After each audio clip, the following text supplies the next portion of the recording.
მოგესალმებით მეგობრებო, მე ვარ გოგა გოგაშვილი, პაპალიკოს დამფუძნებელი.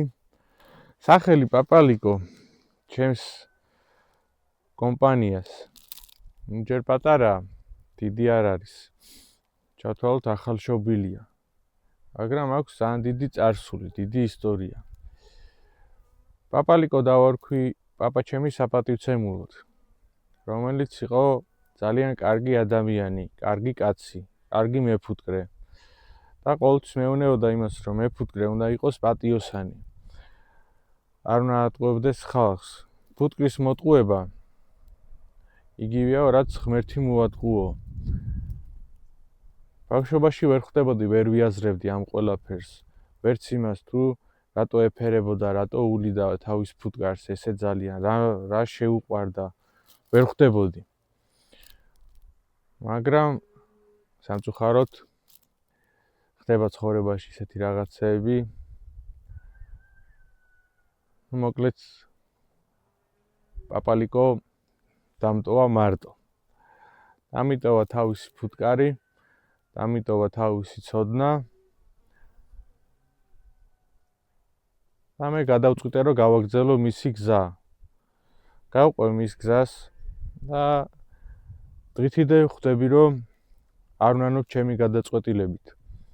ძალიან სასიამოვნოა ეს პროცესი. ჯერ იმიტომ, რომ პაპა ჩემი საპატივცემულოდ ვაკეთებ ამ ყველაფერს. მერე იმიტომ ფუტკარს ვემსახურები. ფუტკარს რო ვემსახურები, ვთვლი, რომ ღმერთის სამსახურში ვარ. რომ ფუტკარი გვაძლევს ისეთ პროდუქტებს, რაც ჩვენი სიცოცხლისთვის ძალიან მნიშვნელოვანია. ისეთ პროდუქტებს, რომელიც ღმერთმა გვაჩუქა. ელემენტარული ცვილი რომ ავიღოთ ეკლესიაში, როცა მივდივართ, ჩვენ ცვილის სანთელს ვანთებთ და იმით შევედრებით მაღალ ღმერთს.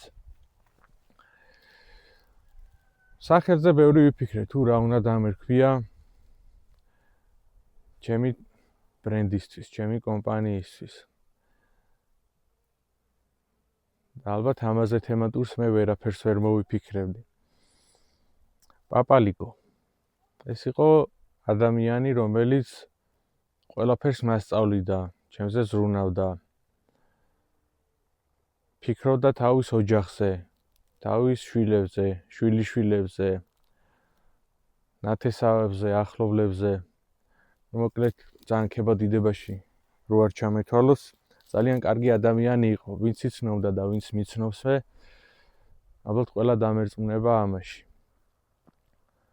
აქედან გამომდინარე, მე მაქვს მიზანი, რომ ის სახელი იყოს უყდავი. ყველა მიცოდეს პაპალიკოს შესახებ. ყველას ოჯახში იყოს პაპალიკოს თაფლი,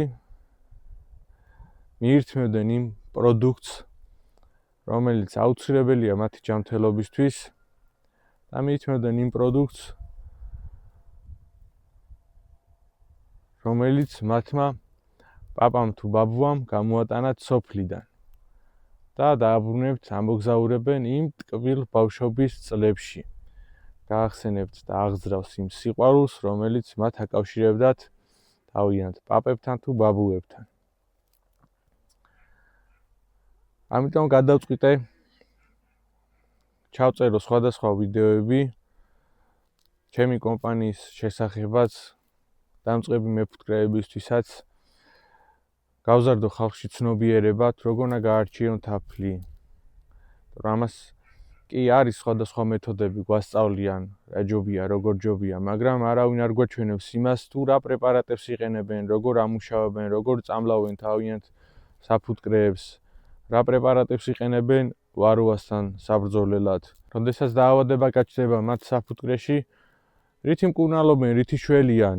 ეს ხალხისთვისაც კარგია, ხალხმაც უნდა იცოდეს, რა სჭამენ, რას მიირთმევენ. სამწუხაროდ ჩვენ არ გვაქვს დღეს მაგის ფუფუნება, რომ ვიცოდეთ, რა სჭამთ და რას მიირთმევთ.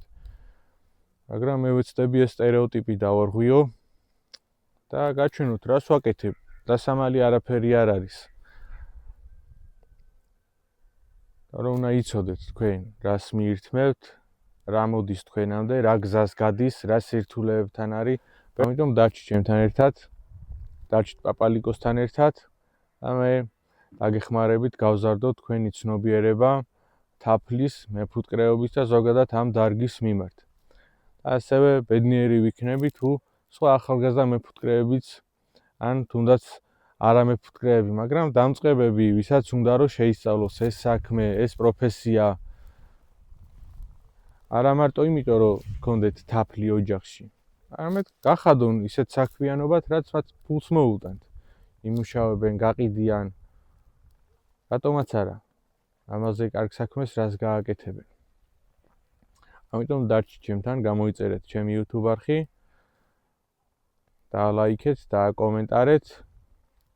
კიდევ ვეცდები თქვენი იმედები არ გავაცრუო და შემოგთავაზოთ ძალიან კარგი ვიდეოები, რაც გამოგადგებათ თქვენს ცხოვრებაში. აბა დროებით.